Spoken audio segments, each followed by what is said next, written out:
right, we're going to go ahead and get started because I only have 32 minutes, and normally I'm supposed to have 35 minutes, so I will talk extra fast today. So whenever you're working on a project, it's easier to complete the project if you know what the end goal is.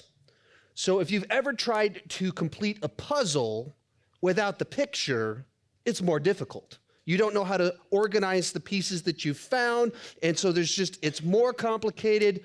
Likewise, it's easier to accomplish and build something if you know the steps. I don't know if you've ever had this experience, but a few times in my life, I have purchased a chair or a shelf or some other item that I have to build. And I've built quite a few shelves, chairs, whatever in my lifetime. A few times I've lost the instructions. And despite having past experience building one of these things before, somehow, without the instructions, there's always something backwards, there's always a missing piece, and there's always some moment where my child collapses out of a chair or something like that if I don't have the instructions. So it helps to know the end goal, but it also helps to know the steps in between on how to get there.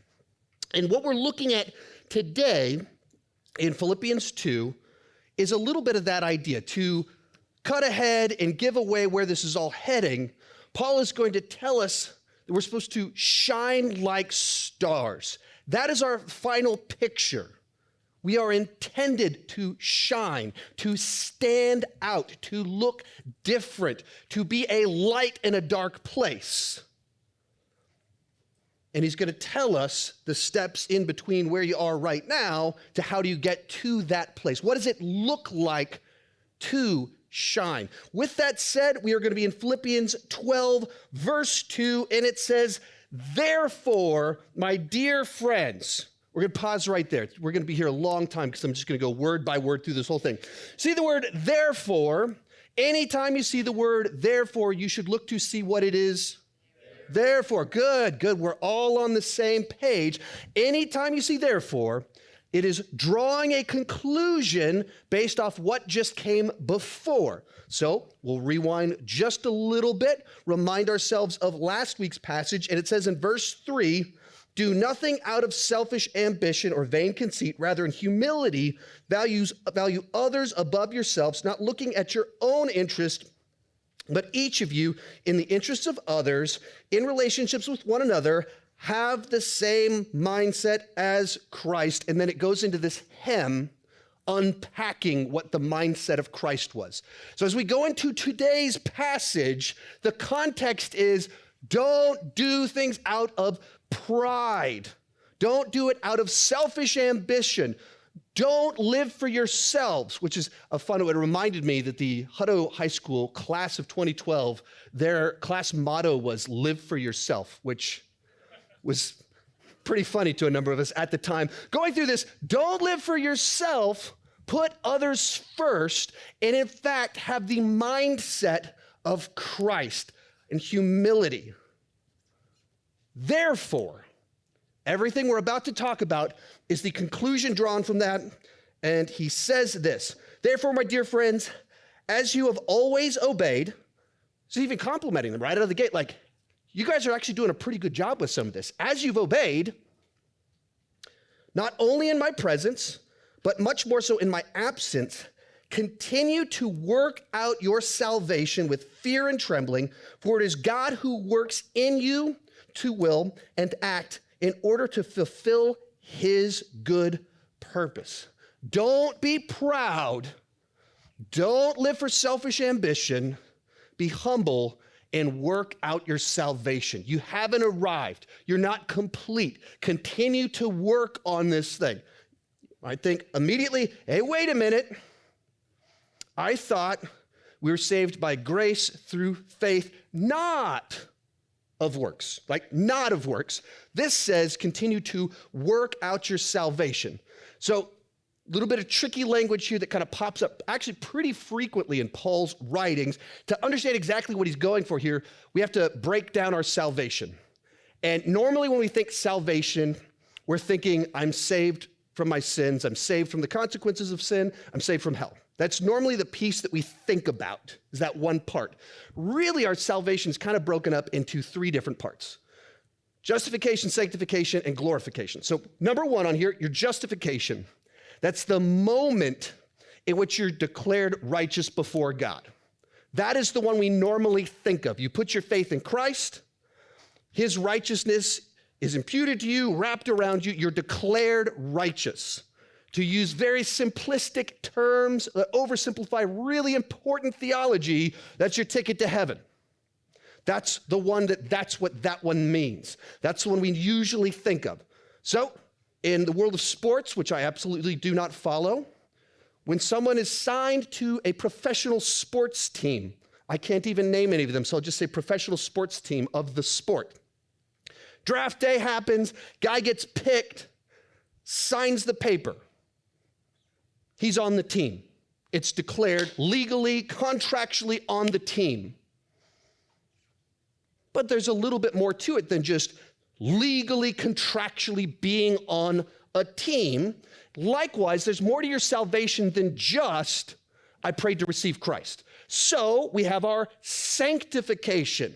This is the ongoing one, the process by which we become more like Christ in this life. This is the day-to-day Christian life where you're working out, weeding out sins, the pride, all of that to become more like Christ in this lifetime. So, sports person, our lady joins the volleyball team, legally signs the contract. Then there's the process of actually being a part of the team. Meeting people, learning I don't even know how volleyball works. I don't know what you learn in volleyball. Learning all the plays or whatever. I'm really good at sports stuff, sports analogies. But you get my point. There's the difference between I signed the contract and I'm actually a part of the team, that we work together. Think of it on those terms, like, okay, pray to receive Christ. Now, how do I work this out and really become a part of it? Become more like Christ on a day-to-day basis. The third one on here, we'll just kind of touch on it. There is a third piece to this. It's glorification, and that's after this life, the purification that kind of takes place as we go to be in the presence of God. So there's one step after this lifetime, but in this lifetime, sanctification is the big one we're talking about here. So, in the book of Philippians, he's writing to a church, and as we've talked about in previous weeks, he's writing to mature believers and maturing believers. This is a book about how to grow deeper. It's not a book that's primarily like, you guys are jacked up. Like you read Corinthians, they're getting drunk on the communion wine. Like it is wild at this church. That's not Philippians. He's talking to more mature believers. So as we go into this, he's writing to the saved. And he doesn't say work for your salvation. He doesn't say work for your salvation. That's the difference. This is about sanctification and what that looks like. And we're supposed to have an active faith, not a passive faith where we just totally become passive and just drift wherever it is. Spiritually, our tendency is to drift away from God. It's like if you get in a river and you say, and you're floating and you go, stay still. That doesn't work if there's a current. You're going to move. You can't just tell it, stay. The current will be more powerful than your words and you will drift in one direction. Our natural drift is away from God and towards selfishness. And I don't know if anyone else has had this scenario, I've noticed that exercise, fitness stuff, it's really frustrating because you have to keep doing it. I'm probably the only person in the room that's had this scenario where I've set goals for myself, worked really hard for 2 months and achieved some goals, and then Halloween rolls around. I remember I like candy. And then a month later, I remember at Thanksgiving, I really like to eat so much turkey that I fall into some sort of turkey coma. And then I also remember, I don't like to wake up at 6:15 in the morning. I want to sleep in past that and not go to the gym. And all of a sudden, those goals that I worked so hard to achieve, I drift away from them. I have to keep working at it to keep that. I'm sure none of you have had any sort of experience remotely similar to that, but you have to keep working at it to keep whatever that is. Spiritually speaking, works the same way. You can't just say like, well, I'm good. I've arrived. I've figured out this Christian life. I'm just going to coast now. You're not going to coast in the right direction. You're not going to stay still. Our natural drift is away from God. So you have to keep working on your salvation. But there's another piece in this. So it says in verse 13, or it says, continue to work out your salvation with fear and trembling, for it is God who works in you. So this kind of gets into the other side of this. Once again, we said earlier that we're not saved by our works, but we're supposed to work out our salvation. We also know God is at work in us.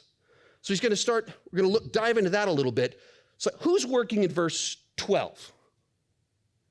Who's working in verse 12? We are. Who's working in verse 13? God. Each of us are working, and it specifically even has the words in there. We work it out. He works within. It's right there in the passage that we work it out, God works within. Sometimes the Bible itself gives you your key points right there. God changes you on the inside, makes you spiritually alive, works on the inside so you can have that outward manifestation of that. To show you guys that I can do research, I looked up some of these Greek words that are in here, and you're going to learn that I don't know how to speak Greek. So the word in verse 12 for work it out is katergazome. I guarantee you that is not how that's supposed to be pronounced. But the word that's applied to us is this idea to perform, to accomplish, to achieve. It's the sort of word that you would use to describe like someone working on a math problem. They're working through it to completion. So continue working until it's completed. That's what we're supposed to keep doing in this lifetime because it's not completed until after this life. As we talked about glorification, it's completed, once again, not by us, but by God after. So we continue to work on our salvation. The word used in verse 13 is energeo. Once again, probably the wrong pronunciation. What English word do you think is derived from this word? Energy. And so it's that idea to be operative, to be at work, to put forth power. And so it's the idea of being that kind of that power source on the inside, making things work. So, little case in point, brought a little something here. This dramatic looking Nerf gun. It's so large and powerful, it in fact has a motor that makes it work. So, and it died. That's unfortunate. You can't hear the roar. Oh, there it is. There we go. It has a motor in order to be able to amp this thing up. It requires batteries to bring it to life, which with something like this, it burns through batteries really quickly. So that's really annoying and frustrating. But it has an energy source that gives it power. Take the batteries out of this, it does not matter how hard I pull this trigger. Nothing will happen. I suppose I could put a dart at the front of this and just hurl it and Shannon in the front row, but that's not the same thing as shooting it. You have to have the batteries that give it power and energy for this to work and function properly. But for it to shoot, I also need to pull the trigger. So there's an action that takes place, but the power source that gives it life comes from the battery.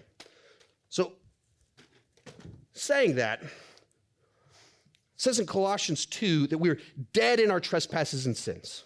Dead, not struggling, not like, you're doing pretty bad, buddy. It says we're dead in our trespasses and sins. But God, He's the one that brings us to life. He's the spiritual energy source. He's the spiritual life that makes all of it possible. He brings us to life. He energizes us. He changes our will, our desire, and then we have to work that out on the outside. We're supposed to be active, but God is the power source. You can't just take him out of the mix and I do it. No. He's the power source. He's the batteries. He's the one that makes all of it happen. One person I heard talking about this passage talked about it as grace-driven effort.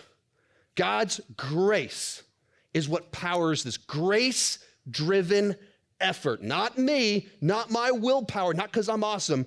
God's grace at work within me drives that effort. And this language is all over Paul's writings. Ephesians 2, this is the super famous one. For it is not by grace you have been saved through faith. It is not from yourselves. It is a gift of God, not by works, so that no one can boast.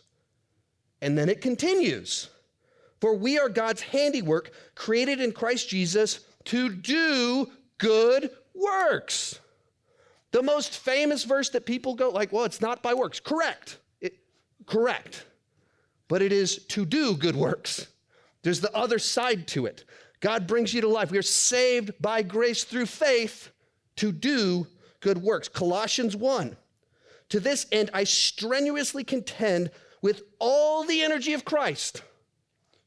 Where's the energy? Where's the power source? Christ so powerfully works within me. I strenuously contend. But he's the power source. He's the one making all of this work. So as you talk about kind of the idea of God's grace and how he's the one that brings us to life, there's a lot of theological debates. There's different schools. I don't have enough time to dive into that because I only have 15 minutes and 8 seconds left. If you have any questions about Calvinism, Arminianism, you can email me at trey@huttobible.com, and I will answer all of your questions. I just might go by a different name than Sean at those particular moments. So he continues on.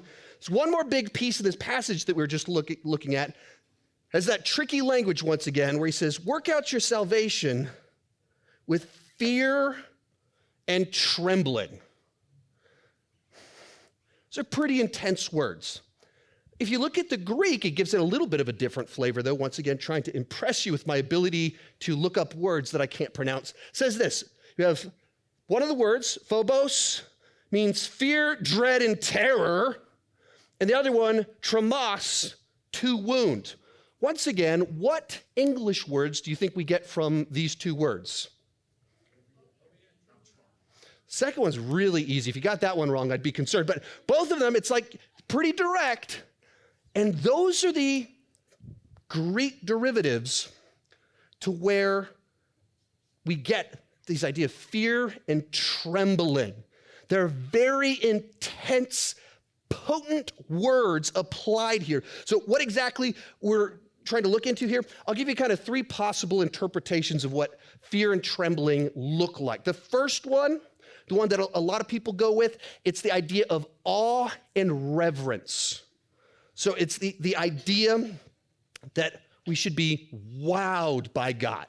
Not just passive, casual, not just that, but be truly shook by God. You stop and think, when was the last time you were wowed by God? And just, that's God. When was the last time that happened?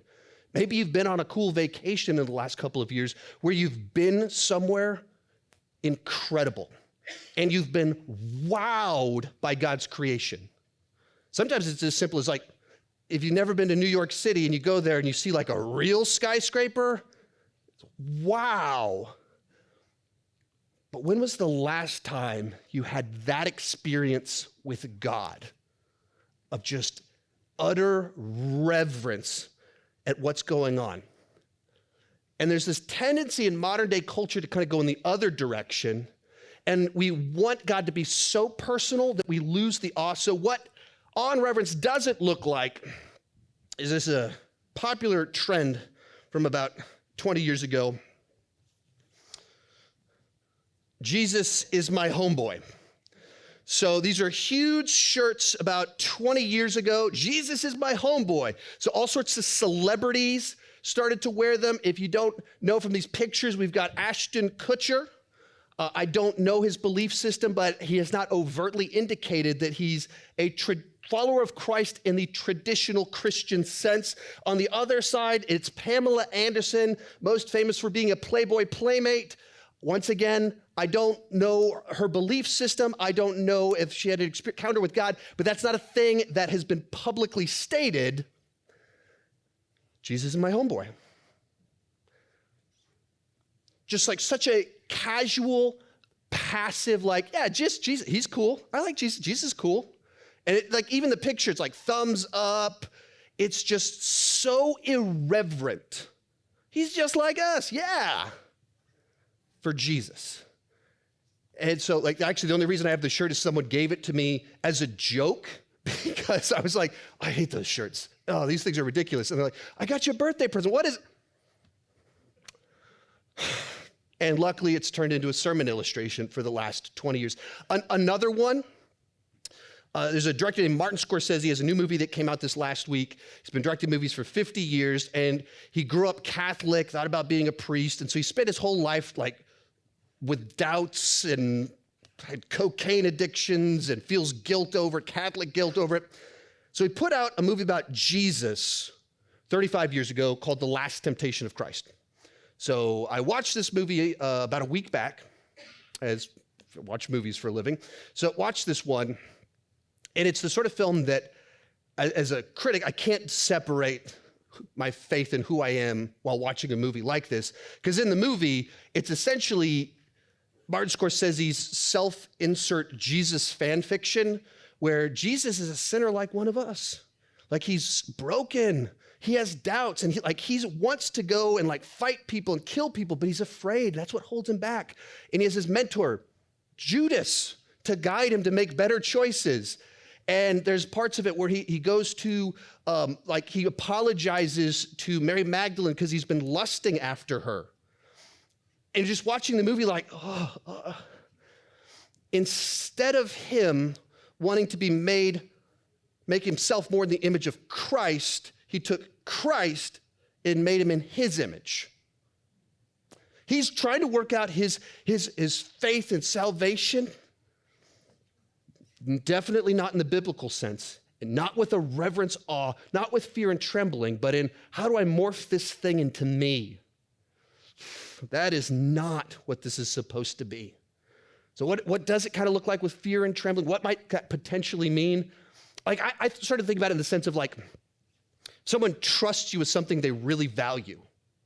They like you. They're not mad at you, but they trust you with it.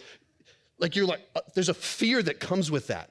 For me, whenever someone has a newborn baby and we're at a big, loud event and they start just passing around the newborn baby, let me hold the baby, let me hold the baby. I'm always I'm clumsy. I don't want to drop someone else's newborn baby. So there's this fear of holding a baby that don't want to do that.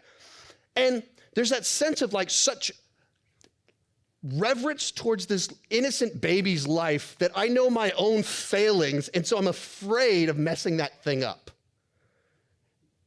Another one, kind of a weird deal in the last 6 months of my life. I've become a regular correspondent for Fox Now News in Bakersfield, California. If you're wondering where Bakersfield, California is, I do not know. I've never been there. I assume it's in California because it's called Bakersfield, California, but I don't know if that's actually true.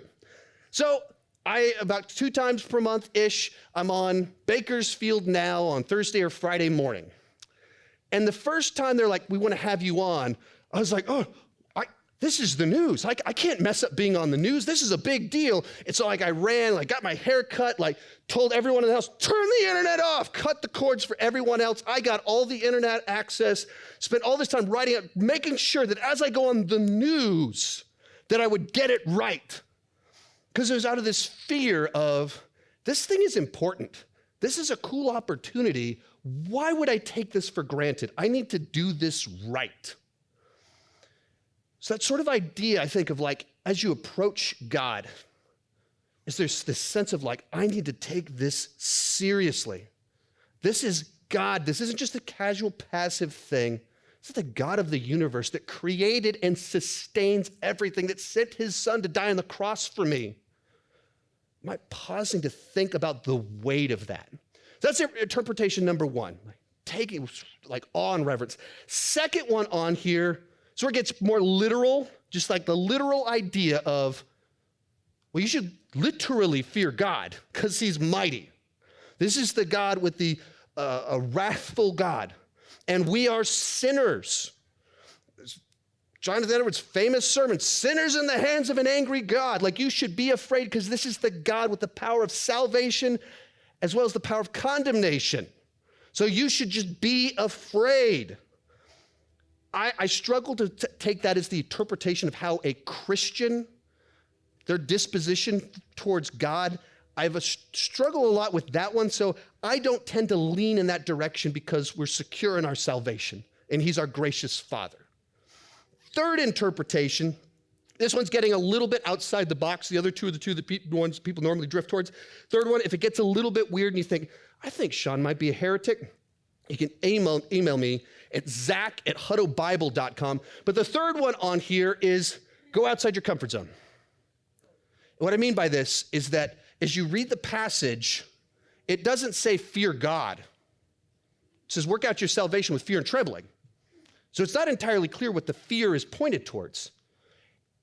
And if you're trying to grow at something, you don't do that in your comfort zone. You have to step into that area where you're afraid and challenge and push yourself to grow. And we get this a lot when it comes to like fitness. So for example, I was working a long time with this heavy weight right here to get into shape. But if I just keep working with this ultra heavy weight, I won't get stronger. So I worked at this for several years and I realized I wasn't getting stronger because I wasn't increasing the weight. So after years of working, I've made it up to the 5-pound weight and I can rep at least 2 of those. I'm a strong guy. If you want to get stronger, you have to increase the weight. Increase the discomfort and you'll get stronger. If you want to run the mile faster, you have to keep pushing yourself. And in the discomfort, in the pushing further, that's how you get more or stronger, faster, more endurance. We get that with our human bodies. It's the same idea in your faith though, that that's what an act of faith is. If you're in your comfort zone, you're comfortable. That's not an act of faith. So you have to keep pushing further. And the idea that, what does that look like for you? To keep growing in your faith means going outside your comfort zone. Maybe you're shy. It means having that awkward conversation with your neighbor where you tell them to share your faith with them, invite them to church. If you're comfortable talking to people, maybe that means traveling to a different country to share your faith. What is that next step for you? What does that look like? So those are 3 possible solutions. If you want to know the right one, you can email me at bobby@huttobible.com and I'll give you the correct interpretation. Final little section on here, verse 14. He follows all of that up with, work out your faith, fear and trembling. And he says, do everything without grumbling or arguing so that you may become blameless, pure children of God without fault in a warped and crooked generation. I'm running out of time, so I'll skip right ahead to the next verse. Then you will shine among them like stars in the sky as you hold firmly to the word of life. This is so fascinating to me. How do you want to shine like stars? How do you want to be a light in a dark world? What's the action that he points to? Stop complaining. Like you think it's going to be way more dramatic than that? Like something crazy, leap of faith, travel to the far end of the world, put your life on the line. You know what's even more difficult apparently for humanity? Stop complaining. Have you ever gone on the internet and felt like everyone is complaining? Have you ever watched the news and felt like, why does everyone think they're a victim? That's now, 2,000 years ago, Paul was saying the same stuff. Guys, stop grumbling and complaining. And remember the context of all of this. Starting point, do nothing out of selfish ambition. That's our starting point. what is grumbling and complaining? It's normally often coming from a place of entitlement. I deserve better.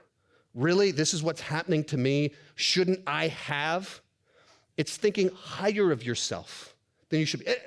There are times you have been wronged. There are times that there are problems. We ordered our groceries the other week, and they left some groceries out, so we did call to complain. That's not what we're talking about. You know what I'm talking about. Just that attitude of, just complaining. And thinking, seeing the world in all the ways you've been slighted, all the ways you've been wronged. Contrast that with the people that you know that are just so grateful all the time. Which one stands out? A person that something terrible happens to them and somehow they're seeing the positive in it.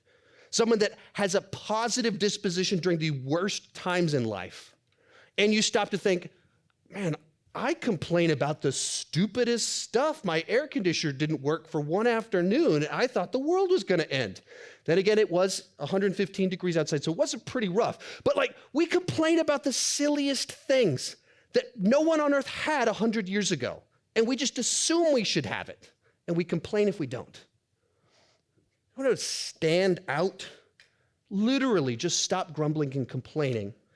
And at the core of it, I think it kind of goes back to this. Do nothing out of selfish ambition.